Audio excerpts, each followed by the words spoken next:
ጤና ይስጥልን እንደምን አላችሁ ውድ አድማጭ ተከታታዮቻችን። ዛሬ ያዘጋጀናቸውን ዜናዎች ከህዝብ ሮሮ የተሰማውን ስማቸው እንዳይጠቀስ ድምጻቸው እንዳይታወቅ ስለተጠየቀን ድምጻቸውን ልንቀይረው ወደናል። ውድ አድማጭ ተከታታዮቻችን ያንን እንድትረዱና ዜናውን እንድትከታተሉን እንጋብዛችኋለን። አሁን በቀጥታ ወደ ዜናዎቹ እናሻግራችኋለን። እስከ መጨረሻው ተከታተሉት።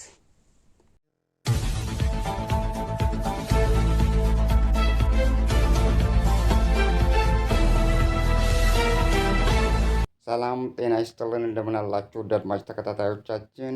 ለሰዓቱ ያሉንን መረጃዎች ይዘን ቀርበናል። ከመረጃዎቹ ጋር ምግባሩ ከበደ ነኝ። ነው ትናንት በተከታታይ ነው 2 ቀን ሙሉ ተመላልሰው እነዚህ ሰዎች ከታችኛው መንደራዬ ከታችኛው መንደር ነው ወደ ላይ እየመጡ የነበረው። መጥተው ማታ ላይ ነበር ከምሽቱ 6 ሰዓት አካባቢ ላይ ነው። በተከታታይ 2 ቀናት ሌሊት ላይ በግምት ከ6 ሰዓት እስከ 7 ሰዓት አካባቢ ላይ ወደ አንድ በአማራ ክልል በሚገኘው መንደር ዘለቅ ብለው በመግባት ገንዘብና ሌሎች ቁሳቁሶችን ዘርፈው እንደተሰወሩ የአካባቢው ነዋሪዎች ስማቸውን ለመጥቀስ ያልፈለጉ በተለይ ከተዘረፉት መንደርተኞች መካከል አንዱ የሆኑት አባት ተናግረዋል።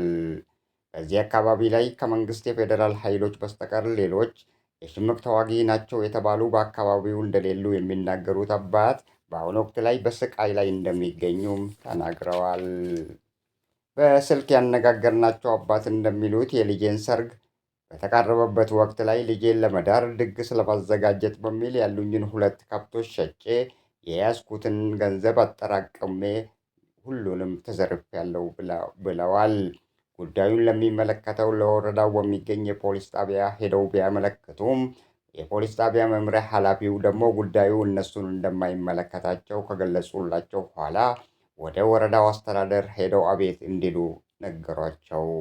ወደ ወረዳው አስተዳደር ቢሮ ሄደው ቢያመለክቱም የአስተዳደር መምሪያ ኃላፊ ደግሞ የዘረፋቸው የፋኖ ዘራፊዎች ናቸው ካሉ በኋላ ሌላ ምንም አይነት ጥያቄ ሳያቀርቡላቸው በአቅራቢያቸው ወደሚገኝ ፖሊስ መምሪያ እንዲያመለክቱና እንዲመለሱ ነገሯቸው። እዛ ሄደው ማመልከታቸውና ወደ የወረዳው አስተዳደር ደግሞ እንዲሄዱ የተነገራቸው መሆኑን ቢናገሩም ጉዳዩን የእኛ ስራ አይደለም፣ እኛን አይመለከትም በማለት ወደ ፖሊስ ጣቢያ እንዲሄዱ ተነገራቸው።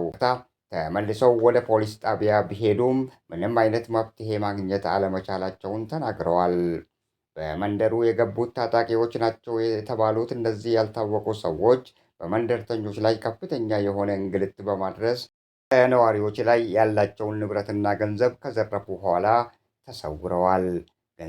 ገንዘብ የለንም ያሉ 2 አባወራዎች ደግሞ ተይዘው እንደተሰወሩ ያነጋገርናቸው አባት ተናግረዋል። ምንድን ነው የደረሰባችሁ? እስቲ አባ ይንገሩን። እስቲ ምን እንደደረሰባችሁ በመንደራችሁ ውስጥ ምንድን ነው? መቼ ነው የተከሰተው? እስቲ ይንገሩን። ልጄ ምኑ ነው ትናንት በተከታታይ ነው 2 ቀን ሙሉ ተመላልሰው እነዚህ ሰዎች ከታችኛው መንደራዬ ከታችኛው መንደር ነው ወደ ላይ እየመጡ የነበረው። መጥተው ማታ ላይ ነበር ከምሽቱ 6 ሰዓት አካባቢ ላይ ነው።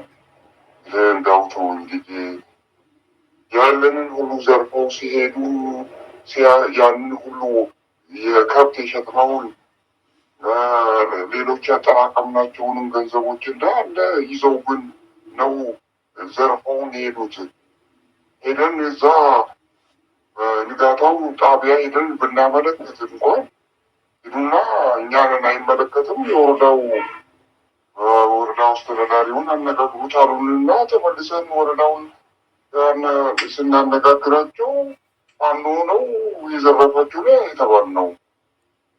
እንዴት ነው እናንተ በልብሳቸው በክዳናቸው ለማረጋገጣቸው? ኧረ ተወኝማ ልጄ፣ ክዳናቸው በምን አውቀን ነው? በክዳናቸውማ እኛ የምንለያቸው? እኛ ፋኖ ነን ብለው ሲፈልጉ ጥቃት ያደርሳሉ። እንዴት የትኛው ወታደር ነው ብለን ነው? እዚህ አካባቢ ደግሞ ፋኖ የሚባል ወታደርም የለም። በጣም እኮ የሚገርም ነው ልጄ። አሁን ሁለት ጎረቤቶች እዚህ አበራና ዮሴፍ የተባሉ ይዘዋቸው ሄዱ። አልተመለሱም። ይግደሏቸው ወይ ምን ሊያደርጓቸው እንደሆነ ማናውቅም። እኛ እኮ ተቃጥለናል ልጄ። በዚቹ በሁለት ቀን ውስጥ በተከታታይ በአንድ ሰፈር ታችኛው ከኛ በታች ያለው ገደደው የሚባለው ሰፈርና እኛ የምንኖርበትን ሰፈር ነው ዘርፈው የሄዱት። ደግሞ ጨለማ ነው። ከምሽቱ 7 ሰዓት 8 ሰዓት አካባቢ ላይ ነው። እንዴት ብለን ልናቃቸውስ እንችላለን?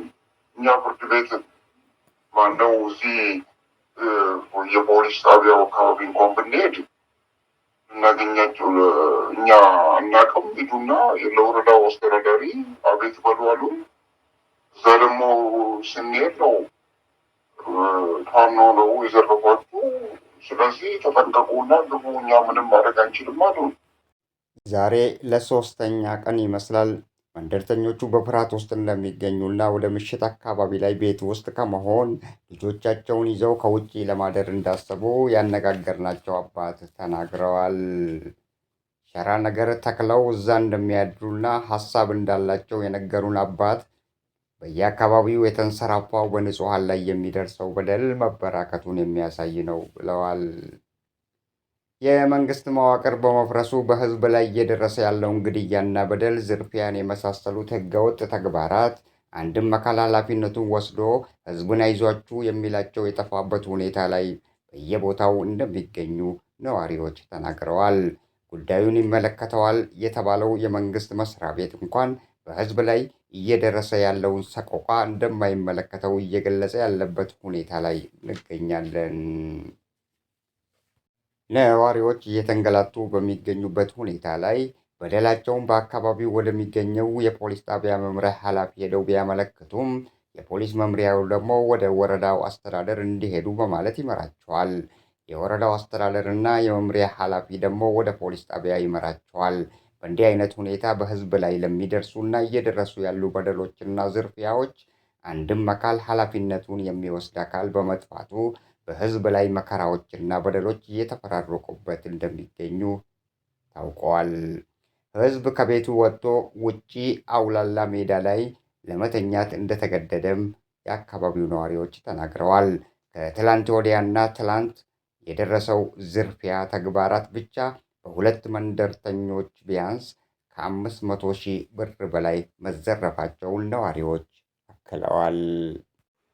እንዴ ምንም ማድረግ አንችልም ብለው ከዛ ወደ ጣቢያ ነው የመራችሁ ወይስ ወደ ሰፈራችሁ እንድትመለሱ ነው ያደረጓችሁ?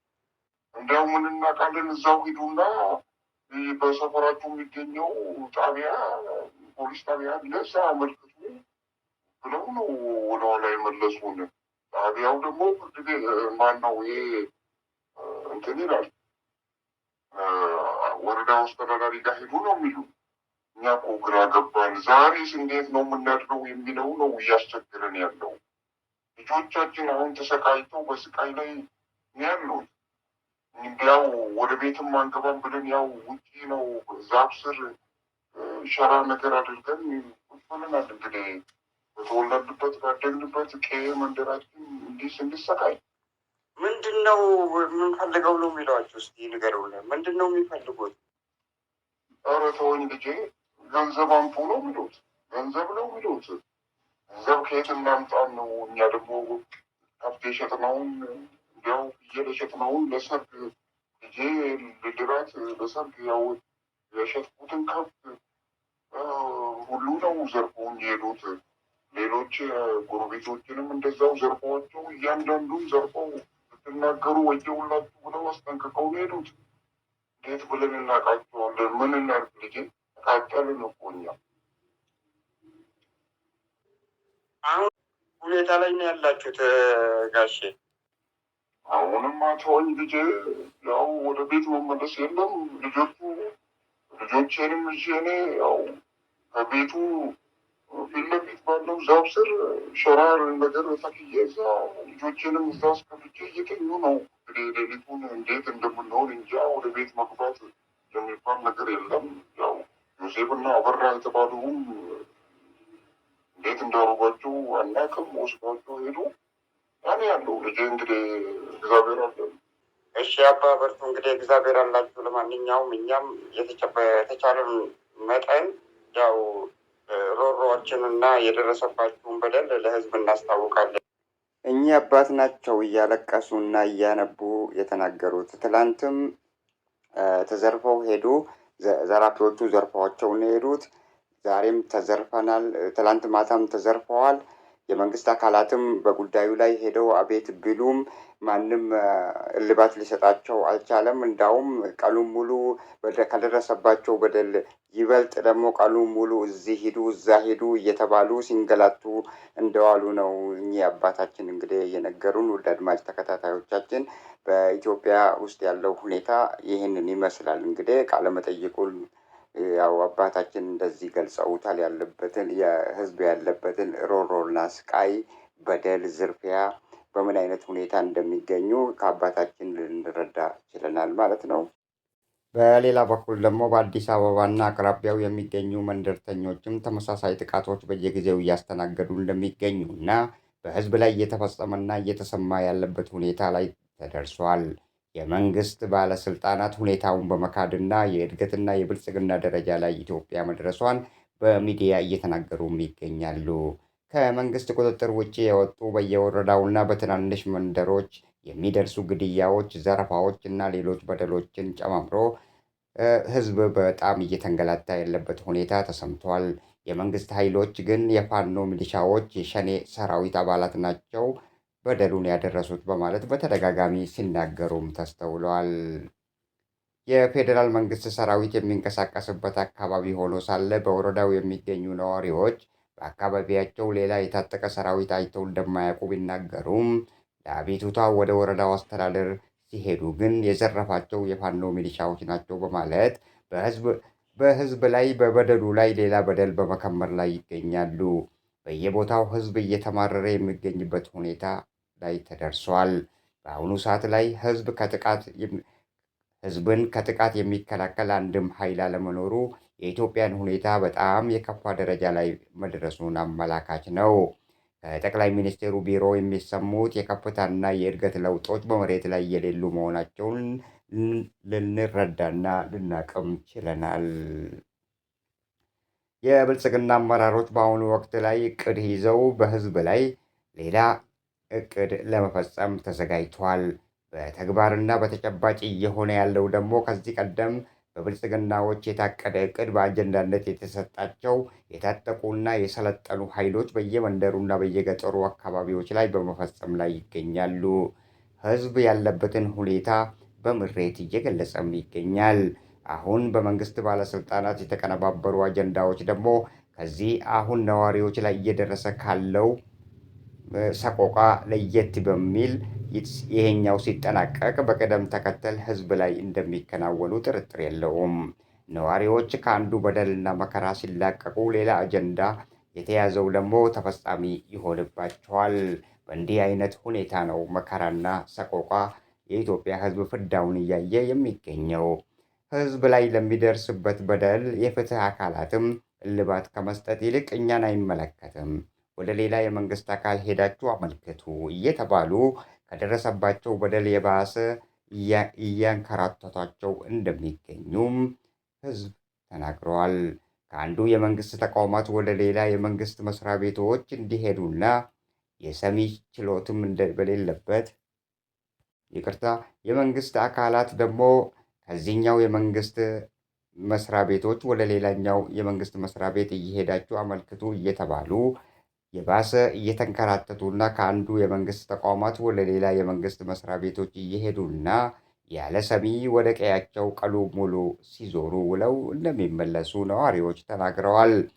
የወረዳው አስተዳደር እና የወረዳው ፖሊስ ጣቢያ በህዝብ ላይ እየደረሰ ያለውን በደል እልባት ከመስጠት ይልቅ በህዝቡ ላይ ሰቆቋና ስቃይ መከራን መከመር ላይ ይገኛል።